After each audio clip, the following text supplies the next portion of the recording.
और मैं इस समय जौनपुर के मछली शहर विधानसभा क्षेत्र में हूँ कि आज हमारे समाज के लोग पीड़ा जाहिर कर रहे हैं और वो ये कहते हैं कि भाई साहब हम लोगों ने चूक कर दिया है। पार्टी के गद्दावर नेता आपके सामने हैं, उन्होंने अपना टिकट भी घोषित कर दिया है रागिनी सोनकर को, जो सिटिंग प्रत्याशी रही है जी। और आज जब वो जो है विधानसभा में भाषण करती हैं तो बड़े लोग जब उनके भाषण देखते हैं तो लोग उनसे बहुत प्रभावित होते हैं, उनके भाषण को सुनकर। क्या वो सिर्फ भाषण करती हैं, क्या क्षेत्र में तमाम काम भी उन्होंने किया है?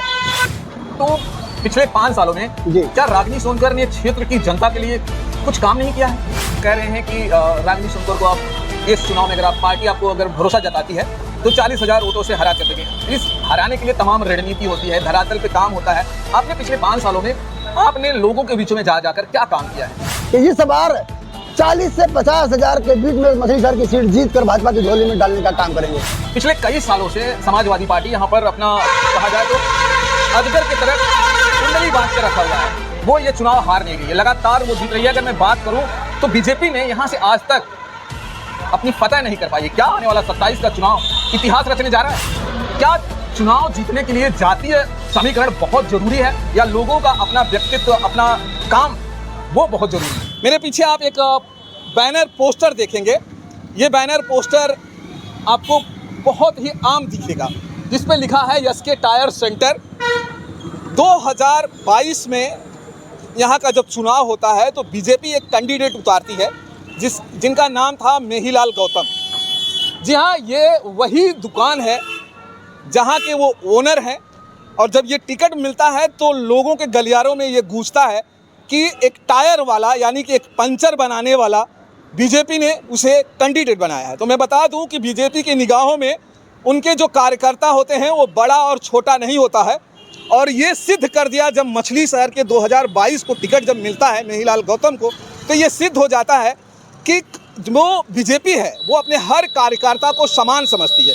वो चाहे बड़ा हो, उसका कद कितना भी बड़ा हो, उससे कोई मतलब नहीं है। टिकट किसी को भी मिल सकता है। उसका जीता जागता उदाहरण था का चुनाव जहां से मेहिलाल गौतम को टिकट दे दिया जाता है। आप देखिए, इस दुकान को देखिए, इसी दुकान में रहने वाले ये नेताजी हैं और इनसे मैं बात करूंगा और जानने की तमाम कोशिशें करूंगा आज उस पहलू पर जो चूक हो गई थी। महज अगर मैं बात करूं तो 8,400 कुछ वोटों से ये इलेक्शन तो हार जाते हैं, लेकिन उसके बाद इन्होंने क्षेत्र में जाकर तमाम उन कमियों को दूर करने की कोशिश किया। 5 साल लगातार इन्होंने क्षेत्र में घूमे। अब ये चाहते हैं कि इस बार भी वो जो 2027 का चुनाव है इन्हें प्रत्याशी बनाकर फिर से मैदान में उतारा जाए। और चलिए इनसे बात करेंगे, जानने की कोशिश ये करेंगे कि इनकी तैयारी क्या है, पार्टी क्या समझती है, यहाँ की जनता क्या समझती है। उन तमाम मुद्दों पर आज इनसे सवाल जवाब होगा और नेताजी इन सवाल जवाबों का जो है जवाब देंगे। आइए बात करते हैं। बहुत बहुत स्वागत है हमारे चैनल पर नेताजी, आपने हमारे लिए समय निकाला, इसके लिए बहुत बहुत स्वागत है। धन्यवाद पत्रकार महोदय। नेताजी, आपने 2022 का चुनाव लड़ा और आपको बीजेपी ने प्रत्याशी यहाँ से घोषित किया और मामूली वोटों से आपने चुनाव जो है हार जाते हैं और जो है आप लगातार जो है तैयारी कर रहे हैं। कैसे देखते हैं अब चुनाव को, अपने चुनाव को कैसे देखते हैं आप? पत्रकार महोदय, सबसे पहले तो मैं अपने पार्टी भारतीय जनता पार्टी को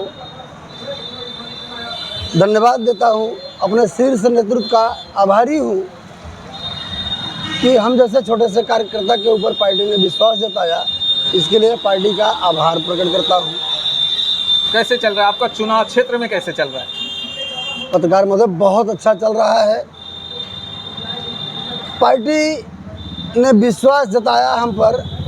एक कसक रह गई महोदय, आपसे बताना चाहूँगा, आपके चैनल के माध्यम से मैं शेयर करना चाहूँगा कि थोड़ा सा महोदय प्रचार करने में समय का अभाव रहा, इसलिए चुनाव पॉजिटिव नहीं हो पाया।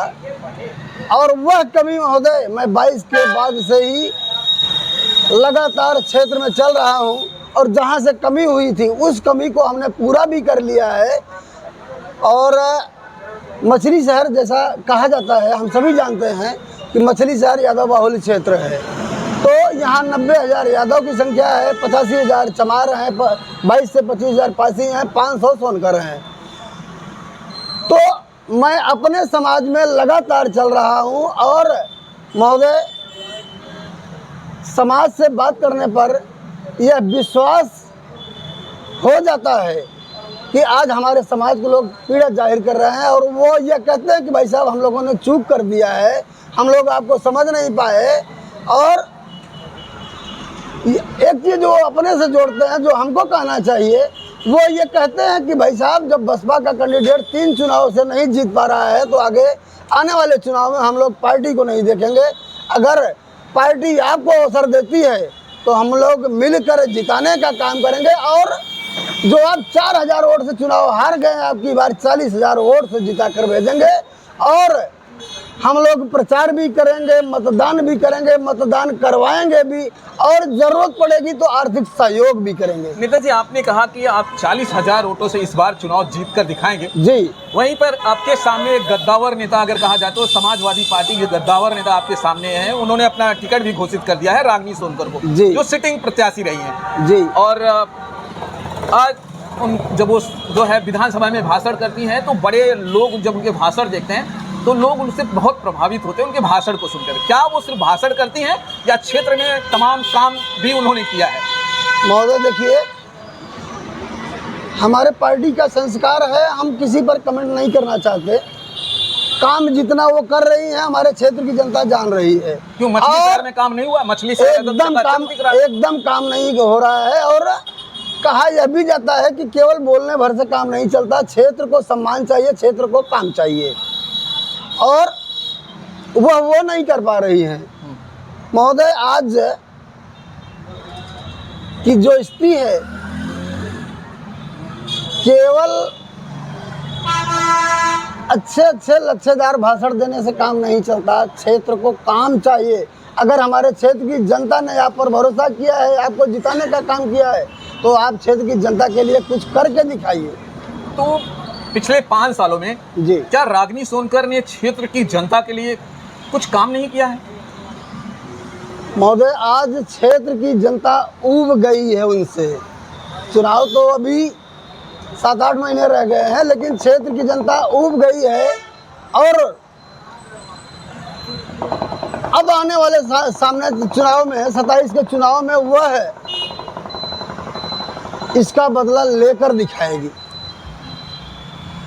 आप कह रहे हैं कि रागिनी सोनकर को आप इस चुनाव में अगर आप पार्टी आपको अगर भरोसा जताती है तो 40,000 वोटों से हरा कर देंगे। इस हराने के लिए तमाम रणनीति होती है, धरातल पे काम होता है। आपने पिछले 5 सालों में आपने लोगों के बीचों में जाकर क्या काम किया है? सर देखिए, 22 का चुनाव संपन्न हो जाने के बाद से ही मैं समाज में चल रहा हूँ, क्षेत्र में चल रहा हूँ, सभी समाज में जा रहा हूँ।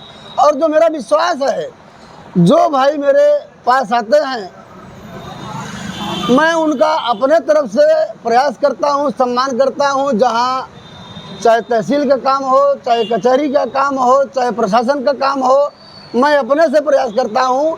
मैं अपने पार्टी के नेताओं को धन्यवाद दूंगा। हमारे मंत्री गण का आशीर्वाद है कि महिला तुम क्षेत्र में बने रहो और अपने ढंग से काम करवाते रहो, लोगों का काम करते रहो। जो तुमसे नहीं हो पाता है हमसे बताओ, हम उनका सहयोग करेंगे। जो दलित वोटर होता है वो अक्सर बीजेपी को कहता है कि मेरे मौलिक अधिकारों का हनन कर रहा है। आप कैसे विश्वास दिलाएंगे उनको अपनी तरफ से? महोदय, यही कह कर लोग, हमारे विरोधी पार्टी के लोग यही कह करके हमारे गौतम समाज को भारतीय जनता पार्टी से दूर रखे हैं अब तक। लेकिन मेरा समाज अब यह जान गया है कि मेरे समाज को सम्मान जहां से मिलेगा, हम लोग पार्टी नहीं देखेंगे।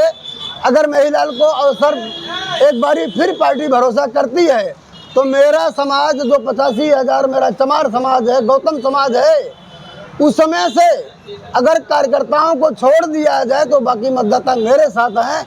और पत्रकार महोदय, मैं आपको भरोसा देता हूं कि इस बार 40 से 50,000 के बीच में मछली शहर की सीट जीत कर भाजपा की झोली में डालने का काम करेंगे। नेताजी, सबसे बड़ा अहम सवाल है कि जब आप ये विधायक बनकर अगर मछली शहर से अगर आप जाते हैं, अगर आपको टिकट मिलता है, यहाँ से जीत कर भी जाते हैं, तो क्या नेताजी इसी दुकान में दिखेंगे या नेताजी फिर वही जो लोग एसीओ में रहते हैं, गुल हो जाते हैं, जीतने के बाद दिखाई नहीं देते हैं, वो आप में भी वही आ जाएगा? देखिए पत्रकार महोदय, ये परिवार का संस्कार होता है। परिवार से जो संस्कार मिलता है वो आदमी बीच में बदल नहीं पाता, अगर बदलना भी चाहे तो वो संभव नहीं होता है। इसलिए इसी दुकान से पत्रकार महोदय मेरी पहचान है, और मैं 22 का चुनाव नहीं जीत पाया, तब पर भी दुकान पर बैठे बैठे यहाँ अपने लोगों से संपर्क कर रहा हूँ। यहाँ अपने लोगों का एक तरह से मेरा कार्यालय है, मैं यहाँ बैठे बैठे अपने लोगों का काम भी करता हूँ, और चाहे कार्यालय कह लीजिए, चाहे मेरा प्रतिष्ठान कह लीजिए, मैं यहीं से सबका सम्मान अपने तरीके से कर लेता हूँ। पिछले कई सालों से समाजवादी पार्टी यहाँ पर अपना कहा जाए तो अजगर की तरह कुंडली बांध कर रखा हुआ है, वो ये चुनाव हार नहीं रही है, लगातार वो जीत रही है। अगर मैं बात करूँ तो बीजेपी ने यहाँ से आज तक अपनी फतह नहीं कर पाई है। क्या आने वाला 27 का चुनाव इतिहास रचने जा रहा है? महोदय देखिए, मैं आपको बताऊं, पीछे 22 का चुनाव जब संपन्न हुआ तो मैं आपसे पहले भी कहा कि मेरा समाज पूरी तरह से समझ नहीं पाया, और जहां समाज मिलने वाली बात है, मेरे समाज को माननीय प्रधानमंत्री जी ने 14 में जब शपथ लिया था लाल किले के प्राचीन से, तो उन्होंने सबसे पहले घोषणा किया था कि अगर बाबा साहब का सम्मान नहीं होता तो मोदी आज प्रधानमंत्री नहीं होता। इसलिए महोदय, मैं आपका आभार प्रकट करते हुए, आपका धन्यवाद करते हुए आपको विश्वास दिलाता हूं कि जो 4000 से चुनाव हम हारे हैं, इस बार 40 से 50,000 के बीच में मेरा गौतम समाज जीता कर भेजेगा। क्या चुनाव जीतने के लिए जातीय समीकरण बहुत जरूरी है, या लोगों का अपना व्यक्तित्व, अपना काम वो बहुत जरूरी है? देखिए महोदय, पार्टी को धन्यवाद, पार्टी ने अवसर दिया, लेकिन हमारे प्रयास में थोड़ा सा कमी रह गई। चाहे समय का भाव रहा हो, चाहे मेरे प्रयास में कमी रह गई, कुछ भी कहा जा सकता है। लेकिन महोदय, आज जहां से कमी हो जाती है चुनाव में, वो कमी हमने पूरा कर लिया है, और केवल मेरा समाज इंतजार कर रहा है कि भाई साहब आपको पार्टी का आशीर्वाद मिल जाए तो हम लोग मतदान भी करेंगे, प्रचार भी करेंगे, समर्थन भी करेंगे, जरूरत पड़ेगी तो आर्थिक सहयोग भी करेंगे। आप जिस क्षेत्र में बैठे हैं, ये मछली शहर एक टाउन एरिया है जी, जहां पर बहुतायत वोट अगर कहा जाए तो मुसलमानों का है जी। तो क्या मुसलमान जो वोटर हैं वो हमेशा सपा के वोटर रहे हैं, कोर वोटर रहे हैं? क्या 5 सालों में मेहिलाल गौतम ने उन्हें कन्वर्ट कर पाए हैं? पत्रकार महोदय देखिए, जो माइनॉरिटी की बात आप कर रहे हैं, उनके रक्षा के लिए, उनके हित के लिए, उनके सम्मान के लिए हमारी सरकार अग्रसर काम कर रही है। चाहे माननीय प्रधानमंत्री जी की बात हो, चाहे योगी जी महाराज की बात हो, चाहे अन्य प्रदेशों की बात हो, पूरे भारत में, पूरे विश्व में हमारी सरकार बगैर जात पात के, बगैर भेदभाव के, बगैर ऊंच नीच के एक साथ समभाव से काम कर रही है, बगैर पक्षपात के। चाहे विकास की बात हो, चाहे सम्मान की बात हो, चाहे शासन प्रशासन की बात हो, कोई भी भेदभाव किए बगैर हमारी सरकार काम कर रही है। तो मछली शहर में सर हम बताएं, हम बैठे हैं, और मछली शहर टाउन की जो बात किया जाए तो मछली शहर में हमारे माइनॉरिटी भाई के साथी लोग आते हैं। अगर उनको कोई दिक्कत है तो हमें लग रहा है कि मछली शहर में 20 से 25 लोगों का हर महीने हम काम करा के देते हैं। ऐसा नहीं है कि हम भाजपा के कार्यकर्ता हैं तो मुसलमान भाई हमारे देश से बाहर हैं। अगर आप चुनाव जीत कर जाते हैं जी, तो पहला काम इस मछली शहर क्षेत्र के लिए आपके द्वारा क्या किया जाएगा? धन्यवाद महोदय, आपका आशीर्वाद मिले, पार्टी का आशीर्वाद मिले, क्षेत्र की जनता जनार्दन का आशीर्वाद मिले, और सबसे पहले तो सरकार तो हमारी सभी काम करा ही रही है, लेकिन जो मेरा मानना है, हमारे क्षेत्र की जनता को थोड़ा सा आवागमन में दिक्कत हो रही है, आवागमन बाधित हो रहा है। इसलिए हम सभी जानते हैं कि पूर्व के हमारे एमपी रहे, हमारे बीच में नहीं हैं, रामचरित्र निषाद जी, उन्होंने घोषणा की थी कि मछली शहर को हम जंघई से वाया मछली शहर बदलापुर जोड़ेंगे। रेलवे लाइन से। तो महोदय, हमारे विधानसभा का आशीर्वाद मिल रहा है, आपका आशीर्वाद मिल रहा है, पार्टी का आशीर्वाद मिल रहा है। तो मेरी प्रथम प्राथमिकता रहेगी कि हम उस काम पर अपने बड़े नेताओं से, शीर्ष नेतृत्व से आग्रह करेंगे कि ये काम हो जाना चाहिए। आपको और क्या क्या लगता है कि जो रागिनी सोनकर ने 5 सालों में नहीं किया, मेहीलाल गौतम जैसे ही इलेक्शन जीतेंगे वो तमाम वो काम पूरा कर देंगे? पत्रकार महोदय, रागिनी सोनकर ने तो कुछ नहीं किया है, अगर कहा जाए तो कुछ नहीं किया है। हाँ, इतना ज़रूर करती है कि जो हमारी सरकार काम कर रही है, चाहे रोड की बात हो, चाहे खड़ंजे की बात हो, चाहे सीसी रोड की बात हो, जो हमारी सरकार काम करके दे रही है उसी पर अपना बोर्ड लगवाने का काम कर रही है, इतना ज़रूर कर रही है। तो क्या अधूरा काम क्या रह गया है मछली शहर में, और क्या क्या काम रह गए हैं जो बाकी है? आपको लगता है रागिनी सोनकर ने वो काम किया नहीं है? मैं जीतूंगा, वो मेरी प्राथमिकता होगी। आपने एक काम जुड़ा दिया कि रेलवे लाइन यहाँ पर मैं कोशिश करूंगा। और कौन ऐसी कुछ कामें हैं जो मोटा काम है जो आपकी नज़र में है कि ये चीज़ें मछली शहर को विकास में बाधा आ रहा है, ये चीज़ें होनी चाहिए मछली शहर? देखिए पत्रकार महोदय, आपका आशीर्वाद मिल रहा है, पार्टी का आशीर्वाद मिल रहा है, तो मछली शहर में चाहे डिग्री कॉलेज की बात हो, चाहे इंजीनियरिंग कॉलेज की बात हो, चाहे जो भी विकास का बड़ा मुद्दा है, मेरा प्रयास रहेगा, अपने पार्टी से आग्रह करूंगा, अपने बड़े नेताओं से आग्रह करूंगा कि उस कमी को हम दूर कर लें। मछली शहर में मैं अक्सर जब आया करता हूँ बारिश के दिनों में, जैसे ही बारिश होती है मछली शहर में नदी जैसा सैलाब हो जाता है, खास करके जो तहसील का एरिया है। आपके पास ऐसा कौन सा रोड मैप है जिससे वो पानी को निकाल कर, शहर से निकाल कर कहीं ऐसी जगह भेजा जाए ताकि वहाँ पर पानी का जो जमावड़ा होता है वो खत्म कर दिया जाए? महोदय, उस पर हम काम कर रहे हैं, हमारे टाउन के अधिकारी काम कर रहे हैं, और समय आने पर, समय आ रहा है, उसको हम पूरा कर लेंगे। जाते जाते इस जो मछली शहर की जनता है उनसे क्या आग्रह करना चाहते हैं? जब आपको टिकट मिलेगा तो आपको वो क्यों वोट करें और क्यों आपको जिताकर लखनऊ तक भेजने का काम करें? देखिए महोदय, अभी तक जब से एमपी एमएलए का चुनाव होना शुरू है, हमारे मछली शहर का दुर्भाग्य रहा है कि हमसे दूर का ही आदमी चुनाव जीत कर गया है। जीत तो जाता है लेकिन चुनाव जीतने के बाद वो दिखने का काम नहीं करता है। और रह गई विकास की बात, काम करने की बात, सम्मान देने की बात, वो तो कोसों दूर है। इसलिए मैं अपने क्षेत्र से आग्रह करूंगा, अपने मतदाताओं से आग्रह करूंगा, एक बार अपने बेटे को, अपने भाई को आशीर्वाद देकर जिता कर भेजें। और उसमें मैं यह भी विश्वास दिलाता हूं कि मेहीलाल विधानसभा का, क्षेत्र का, अपने अभिभावक जनों के आंगन का एक छोटा सा पौधा है और बड़ा होकर वह फल देने का काम करेगा। अगर सूख जाएगा तो जलाने की लकड़ी के काम जरूर आएगा, ये मेरा विश्वास है। नेताजी, एक और सवाल है कि रागिनी सोनकर के अब फेसबुक जो डीपी है उस पर रागिनी सोनकर बिंद लिख दिया गया है।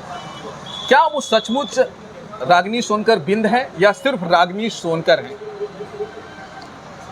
पत्रकार महोदय, देखिए, ये उनका पर्सनल मामला है, उस पर मैं कुछ नहीं कमेंट करना चाहूँगा। अब हम चमार हैं तो मैं सिंह लिख दूँ तो उससे कोई मतलब तो होगा नहीं। ये सिर्फ उनके सोशल अकाउंट पर ही नहीं है जी। उन्होंने मियाँ चक पर बाकायदा कुछ महीने पहले वहाँ पर जाती हैं और वहाँ एक छोटा सा वहाँ पे लोगों का मीटिंग होती है। वहाँ पर ये भी वो बोलती हैं कि मैं निषाद बिंद केवट की बहू हूँ और इस बार जो है वो जो समाज है वो मुझे वोट करे, क्योंकि संजय निषाद लगातार जो है भारतीय जनता पार्टी के साथ जुड़े हुए हैं। तो क्या लगता है इस वजह से अब जो मछली शहर का वोटर है, जो केवट बिंद निषाद है, ये जो उन्होंने ये कहना चालू कर दिया है, मैं केवट बिंद निषाद की बहू हूँ, इससे जो वोटर है वो कहीं ना कहीं उनकी तरफ आकर्षित हो जाएंगे। पत्रकार महोदय, आपको विश्वास दिलाता हूँ कि हमारा केवट बिंद निषाद मल्लाह अब वो अज्ञान नहीं रह गया है। कोई हमको बहकाने का काम कर रहा है या मेरा सहयोग करना चाहता है, मेरा सम्मान करना चाहता है, और अब यह समाज किसी के बहकावे में नहीं आने वाला है। और पूरी तरह से आपको विश्वास दिलाता हूँ कि यह समाज भारतीय जनता पार्टी के साथ है, पीछे भी था और आगे भी रहने वाला है। चलिए दोस्तों, ये थे हमारे साथ पूर्व प्रत्याशी बीजेपी से 2000 अपने जानते हैं 22 में इनको चुनावी टिकट मिला था और उन्होंने ज़ोर शोर से चुनाव लड़ा। इनकी ये मानना था मुझे समय बहुत कम मिला, लगभग 1 हफ्ते में इनको टिकट मिलता है। और आप समझ सकते हैं चुनाव क्षेत्र जो होता है बहुत लंबा होता है विधानसभा का। अब इनका मानना है कि मुझे उतना समय नहीं था कि मैं सारे लोगों से जाकर मिल पाऊँ, जिसकी वजह से चुनाव हारने का एक नज़रिया बना। लेकिन इस बार इनका मानना है कि मैंने 5 सालों में लगातार अपने समाज में तमाम और सारे समाजों में मैं जाकर लोगों से मिला हूं और लोगों ने इन्हें भरोसा जताया है कि इस बार अगर इनकी पार्टी इन पे भरोसा जताती है तो ये दावा करते हैं कि रागिनी सोनकर को 40,000 से ज़्यादा वोटों से पटकनी देंगे। अगर ये करने में कामयाब होते हैं तो बीजेपी यहाँ पर इतिहास रचेगी दोस्तों, क्योंकि आज तक ये इतिहास है कि मछली शहर जैसे विधानसभा से बीजेपी ने कभी खाता नहीं खोला है। तो ये खाता खोलने का काम करेंगे। और आप क्या समझते हैं इस वीडियो को देखकर, आप नेताजी के विचारों को सुनकर आपकी जो राय है कमेंट बॉक्स में